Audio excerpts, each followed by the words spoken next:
At 2:58 a.m., Rosewood Cafe sat alone on a quiet Boston corner, its neon sign flickering against the cold pavement like it was trying to stay awake with the city's last few souls.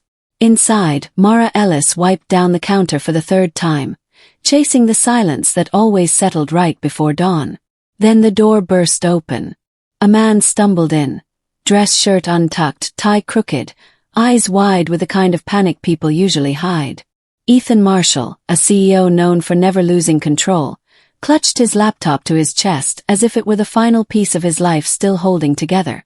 He didn't order coffee. He didn't sit. He walked straight to the counter and whispered, "Please, tell me someone here knows how to undo a disaster." Mara frowned. What happened? He opened the laptop with shaking hands. The screen flashed a brutal red message. Corrupted file. No restore available. "My presentation for the National Board," Ethan said, voice cracking. 6 years of work. And without it, the entire program dies at 9 a.m. Mara froze, not at his status, not at the urgency, at the raw fear in his voice. "You sure it's gone?" she asked quietly. Ethan swallowed hard. "If I walk into that meeting empty-handed, thousands of kids lose their chance. And no one even knows." Something shifted in Mara's eyes. An old hurt, something personal he couldn't name. She reached out her hand. "Give me the laptop." Ethan blinked. "You. Why would?" "Because you're out of time," she said, steady and unwavering. "And because I've lost something that mattered too." For a moment, the cafe held its breath. Broken CEO. A waitress with a past she never talks about. One corrupted file between them. And what Mara finds inside that laptop will change both their lives before sunrise. If you want to follow this story to the end, hit like and subscribe to Canada's Heartfelt Tales. The next part will stay with you long after the video ends. The cafe lights hummed softly as Mara pulled Ethan's laptop closer, the glow from the screen washing over her face. Outside, snow drifted past the windows like ash falling from a forgotten sky. Inside, the tension wrapped around the room like invisible wire. She clicked through folders with calm precision, but her mind raced beneath the surface. She could feel Ethan's eyes on her, hope clinging to her every movement. "Does it look fixable?" he asked, voice rough. Mara didn't answer yet. Her fingers moved carefully, opening hidden system logs, tracing file ghosts left behind like footprints after a storm. Before she could dig deeper, the door swung open again. A gust of winter air shot through the cafe as a tall man in a tailored wool coat strode in. His steps sharp and territorial. He carried the arrogance of someone used to taking space without permission. "Mara Ellis," he said, voice cold. "Still playing computer technician in this dump?" It was Victor Hale, Ethan's operations chief, a man whose reputation for cruelty traveled faster than his achievements. The kind of executive who saw people like Mara as furniture. Ethan stiffened. "Victor, what are you doing here?" Victor smirked. "Saving the company, apparently." His gaze swept Mara like she was dirt on his shoe. "You brought the CEO to a midnight diner and handed our confidential project to this?" Mara felt the sting, but she kept her voice steady. "Ethan asked for help. That's all." Victor stepped closer until his shadow swallowed her. "Help? From someone who barely speaks proper English half the time." He scoffed. "Tell me, sweetheart, which country were you imported from again?" Ethan's face flushed with shock and anger. "Victor, enough." But Victor wasn't done. "Our board presentation is hours away. Our investors are restless. And you trusted our future to a waitress who probably doesn't even have a high school diploma." "Stop talking," Ethan snapped, but Victor shoved the laptop toward him. "Give it here. I'll call a real technician." Before Ethan could respond, Mara closed the laptop gently but firmly. "You're not touching this," she said. Victor laughed. "Look at her. Suddenly she has a backbone." He leaned in, lowering his voice. "People like you should know your place." That final sentence sliced through the room like broken glass. Ethan shot to his feet. She's the only one who offered to help. You showed up to insult her. Victor shrugged. Because she's wasting your time. Let the adults handle real business. Mara didn't raise her voice, but her next words landed with weight. If you cared about those kids the program is meant for, you wouldn't be standing here tearing people down. For the first time Victor faltered. His eyes flickered. Ethan stared at him. If you have something useful to contribute, say it. Otherwise, leave. Victor exhaled through his nose, bitter and tight. Fine. Fail without me. He stormed out, letting the door bang behind him. Silence settled again. Ethan sank back onto the stool, rubbing his temples. I'm sorry. He's always been like that, but tonight, it's worse. Mara opened the laptop again. People show their true character when they think no one can stop them. She worked for the next several minutes, reconstructing metadata, piecing together fragments, creating a new file shell where the original had collapsed. Ethan watched her hands move with confidence, but the clock on the wall ticked louder with each second. Wait, she whispered. I think I found a recovery path.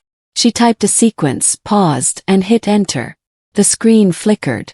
Ethan held his breath. Then a folder reappeared, followed by a series of half-broken thumbnails.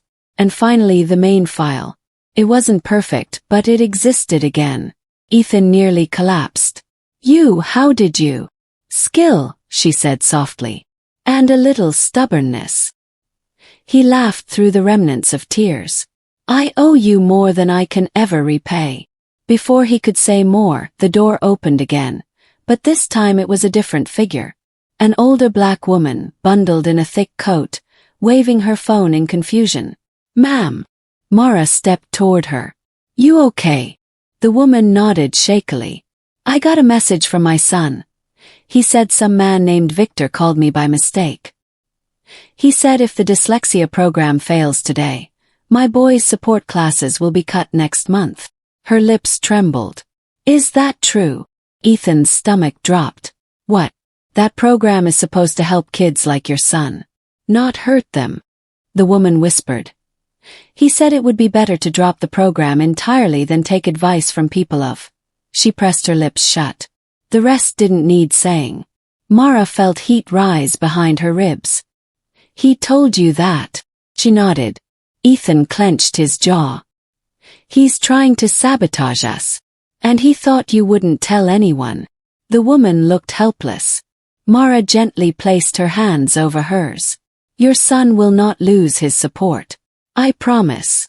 The woman left, hopeful but shaken. Ethan stared at the door long after she was gone. Victor crossed a line tonight. More than one. Mara nodded. Then hold him accountable. Kids deserve better than someone like him. Ethan inhaled slowly. They do. Hours later, the boardroom felt unforgiving under fluorescent lights.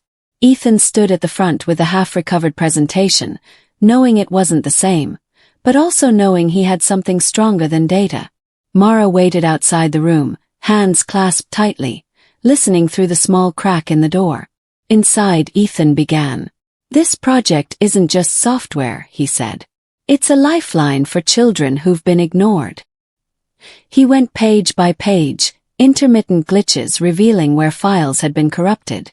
The board exchanged uncertain glances. Just when doubt began creeping into Ethan's voice, the doors burst open. Victor strode in confidently. Ladies and gentlemen, forgive the interruption. I have something important to share. Ethan stiffened. Victor, what are you doing? Victor ignored him. I spoke with several district leaders last night. They expressed concern about aligning with a program influenced by individuals who may not understand American educational values. The room grew still. One board member frowned. What exactly are you implying? Victor smirked. Simply that community input should come from qualified professionals, not service workers, especially not those from backgrounds that may conflict with our national standards. Gasps echoed around the room. Outside, Mara pressed a hand over her mouth, stunned. Inside, Ethan's chair scraped loudly as he stood. That's enough, he snapped. Victor chuckled. I'm just being honest. No, Ethan said, voice steady with rising fire. You're being racist. The room froze. Ethan stepped forward. You called a mother last night, intending to scare her, because her son depends on this program. You tried to sabotage the project by planting fear in communities you don't respect. And you belittled someone who worked through the night to save this presentation. Someone who showed more integrity in an hour than you have in years. Victor's smirk faltered. You have no proof. I do, Ethan said calmly. And the board will hear every word of it. He pulled out his phone and played the recorded voicemail the woman had forwarded. Victor mocking foreign workers, dismissing minority communities, threatening funding cuts if the project succeeded. The room erupted in outrage. The chairwoman stood. Mr. Hale, you are hereby suspended pending further investigation. Security will escort you out. No, this is ridiculous, Victor sputtered. 2 guards appeared, taking him by the arms. As he was dragged away, he glared at Ethan. You'll regret this. Ethan shook his head. No, kids won't. The doors closed behind Victor. Silence returned. Then the chairwoman looked at Ethan. Please continue. This time he spoke without fear. Without hesitation. Without the weight of Victor's shadow. He told them about the families. About the struggle. About Mara's intervention. About what justice looked like when ordinary people stepped in where the powerful failed. When he finished, there were no doubts left. The board voted unanimously to approve the national rollout. Mara waited outside, hands trembling slightly. When Ethan stepped into the hallway, she could tell from his face. It's approved, she whispered. He nodded. Unanimous. She smiled with quiet relief. Also, Ethan added gently, Victor's gone. And the board knows why. For the first time that night, Mara felt the air lighten in her lungs. Ethan held out his hand. Come with me to the launch meeting. You deserve to be there. She stared at his hand, then took it. Outside the sun was rising, soft, golden, steady. But the real brightness came from knowing that the man who tried to tear her down had fallen by his own cruelty. And the program built to lift children up would rise without him. When the building finally emptied and the morning softened into a quieter blue, Ethan and Mara stepped outside together. The cold air felt different now, lighter, almost clean, as if the weight of the night had lifted from both of them. Ethan wasn't the same man who had walked into the cafe in panic. He carried a steadier breath, a clearer sense of what mattered, and a deeper respect for the people he once overlooked. Mara watched him for a moment before speaking. You did the right thing in there. He shook his head gently. We did. I wouldn't have made it through that room without what you showed me. He wasn't talking about the restored file. He meant the courage she revealed when everything was on the line.